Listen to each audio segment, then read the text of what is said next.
హరే రమ హరే కృష్ణ. పాండవుల అరణ్యవాసం 12 ఏళ్ళు పూర్తి కావస్తుంది. ఒకనాడు ఓ బ్రాహ్మణుడు నిత్యాగ్నిహోత్రం తయారు చేసుకుని నిప్పుని పుట్టించే కొయ్య అయిన అరణికి ఒక లేడి తలరుద్దుతూ తన దొరత పోగొట్టుకునే ప్రయత్నం చేస్తుంది. ఇంతలో శబ్దం రావడంతో లేడి పారిపోబోగా అరణి లేడి కొమ్ముల్లో చిక్కుకుంది. అది అలా అడవిలోకి పరుగుపెట్టి పారిపోయింది. ఆ రోజులో అగ్ని ప్రత్యేకంగా తయారు కాలేదు. 2 రాళ్ళలో చెట్ల కొమ్మలో బలమైన రాపిడి జరిగినప్పుడు మాత్రమే అగ్ని పుట్టేది. బ్రాహ్మణుడు పాండవుల వద్దకు వచ్చి, అయ్యో, లేడి ఒకటి నా అరణిని కొమ్ములకు తగిలించుకొని పోతుంది, ఇక నా నిత్యాగ్నిహోత్ర కర్మలు ఎలా జరుగుతాయి అంటూ అవి తేవటానికి పాండవుల సాయం కోరాడు. పాండవులు లేడి వెంట పరుగులు పెట్టారు. క్షణంలో దూకుతూ అందకుండా పాండవులను ముప్పుతిప్పలు పెడుతుంది ఆ లేడి. అలా పరిగెత్తి పాండవులను అడవి అంతా తిప్పి ఓ చోట అదృశ్యమైంది. అదో మాయలేడి. పాండవుల ప్రయత్నం వృధా అయింది. వారంతా అలసిపోయి సేద తీరటానికి ఓ చెట్టు కింద కూర్చున్నారు. నిట్టూర్చుతూ నకులుడు బ్రాహ్మణుడికి స్వల్ప సహాయం కూడా చేయలేకపోయా అని అర్జును వైపు విచారంతో చూశాడు. తన తమ్ముళ్ళందరూ ఉత్సాహాన్ని ధైర్యాన్ని వీడరని ధర్మరాజు పలికి, తనకు చాలా దాహంగా ఉండడంతో సహదేవుడితో, తమ్ముడా, చెట్టు ఎక్కి సమీపంలో ఏమైనా చెరువు గాని నది గాని ఉందేమో చూడు అన్నాడు. సహదేవుడు చెట్టు ఎక్కి 4 దిక్కులు చూస్తూ, కొద్ది దూరంలో నీటి మొక్కలు కొండలు కొంగలు కనపడుతున్నాయి కనుక అక్కడ తప్పక నీరు ఉండే అవకాశం ఉంది అన్నాడు. తాగడానికి కొంత నీరు తీసుకురమ్మని నకులుడిని పంపాడు ధర్మరాజు. నకులుడు సహదేవుడు చెప్పిన దిక్కుగా వెళ్ళాడు.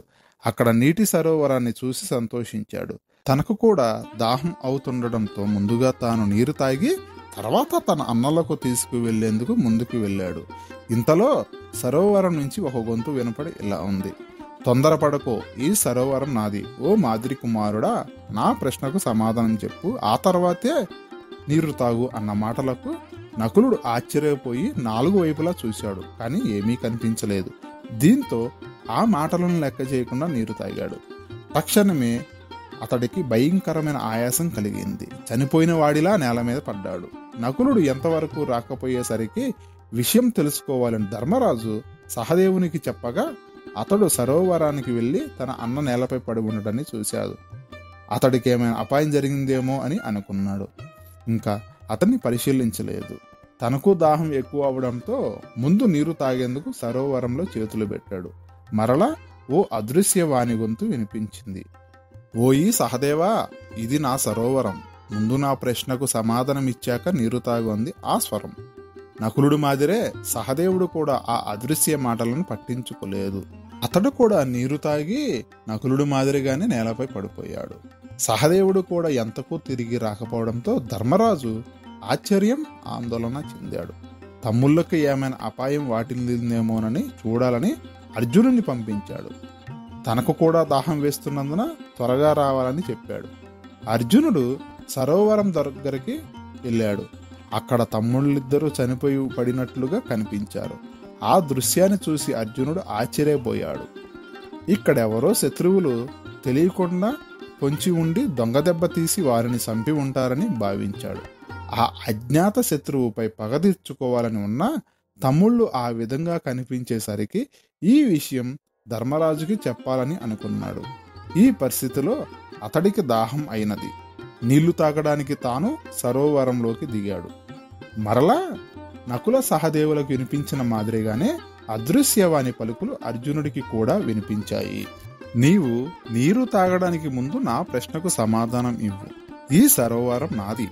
నా మాటలను నిర్లక్ష్యం చేశావో నీ తమ్ముళ్ల మాదిరిగానే నీకు జరుగుతుంది అని వినిపించాయి.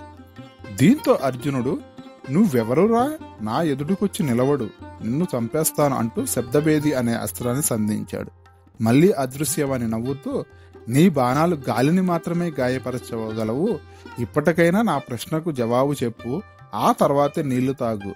అలా చేయకపోతే నీవు చనిపోతావు అని పలికింది. ఎలాగైనా శత్రువును పట్టి మట్టు పెట్టాలని భావించాడు అర్జునుడు.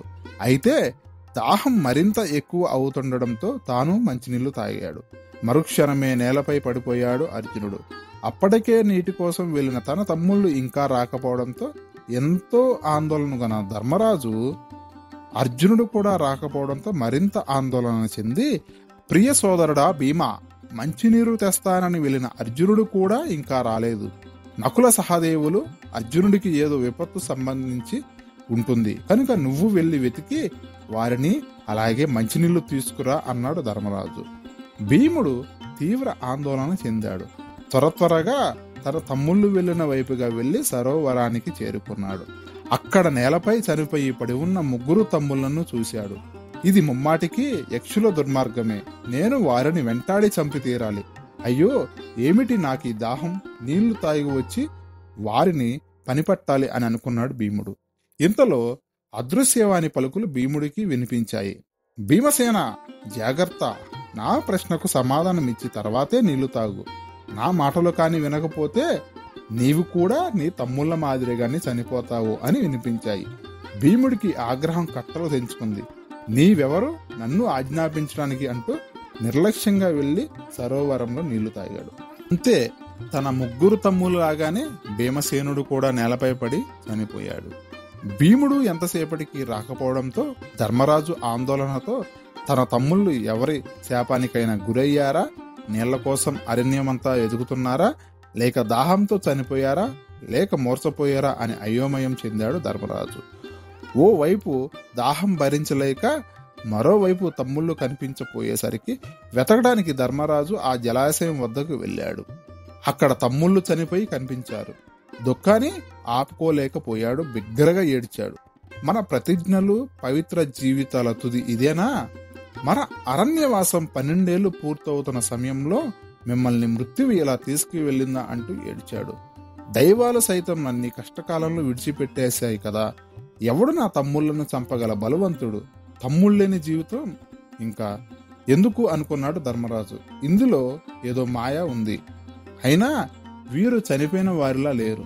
వారి శరీరాలపై ఎక్కడా గాయాలు లేవు. వారి ముఖాలు నిద్రిస్తున్నట్లుగా ఉన్నాయి. ఇందులో ఏదైనా ఇంద్రజాలం ఉన్నదా? దుర్యోధనుడు ఏదైనా మాయకర్మ చేయించాడా? ఈ నీటిలో ఏమైనా విషయం కల్పించాడా అనే సందేహిస్తూనే అంతకంతకు తట్టుకోలేని దాహం వేస్తుండటంతో యుధిష్ఠిరుడు కూడా సరోవరంలోకి దిగాడు. ఇంతకు ముందు మాదిరిగానే అదృశ్యవాణి పలుకులు వినిపించాయి. నీ తమ్ముళ్ళు నా మాటలను లక్ష్య పెట్టక మంచినీళ్లు తాగి చనిపోయారు. నీవు వారిని అనుసరించొద్దు. నా ప్రశ్నకు ముందు సమాధానం ఇవ్వు, తర్వాతే నీళ్లు తాగి నీ దాహం తీర్చుకో అన్నది. ఈ జలాశయం నాది అనే మాటలు వినిపించాయి. ఈ మాటలు ఖచ్చితంగా యక్షలవేనని, ఇతరులవి కాదని, ముళ్ళు ఎందుకు అలా చనిపోయినట్లు పడి ఉన్నారో గుర్తించాడు యుధిష్ఠిరుడు. అదృశ్యవాణిని ఉద్దేశించి, దయ ఉంచి నీ ప్రశ్నలేవో అడుగు అన్నాడు ధర్మరాజు. అది తన కొలను అని, తాను ఒక కొంగ అని చెప్పాడు. ధర్మరాజు వినయంతో, మీరెవరో మహాపరాక్రమవంతులై ఉండాలి, లేకపోతే కుల పర్వతాలనే ఢీకొని నా సోదరులు ఇలా మూర్చపోరు. మీరెవరో, మీ కోరిక ఏమిటో నాకు సరిగ్గా చెప్పండి అన్నాడు. దానికి ఆ అదృశ్య గొంతు, ధర్మరాజా, నేను ఒక యక్షకుడను. నా వల్లే నీ సోదరులకు ఈ గతి పట్టింది అని చెప్పి వెంటనే అక్కడ ప్రత్యక్షమయ్యాడు. అతను ఆజానుబాహువు. అతని గర్జనకు అడవిలో ప్రాణాలు వణికిపోయాయి. పరమ భయంకరంగా ఉన్నాడు. కానీ ప్రశాంత గంభీర స్వరంతో, యుధిష్ఠిరా, నా అనుమతి లేకుండా నీ తమ్ముళ్ళు నీరు తాగి ఇలా అయిపోయారు. నువ్వు వివేకవంతుడివి కనుక అలా చేయలేదు. నా అనుమతి కోసం ఎదురు చూస్తున్నావు. నా ప్రశ్నలకు తగిన సమాధానాలు చెప్పి అప్పుడు నీళ్లు తాగు అన్నాడు యక్షుడు. సరేనని ప్రశ్నలు వేయవలసిందిగా ధర్మరాజు యక్షుని కోరాడు. ఇప్పుడు మహాభారతంలో ముఖ్యమైన ఘట్టాలలో ఒకటైన యక్ష ప్రశ్నలు, వాటికి ధర్మరాజు సమాధానాలు తెలుసుకుందాము.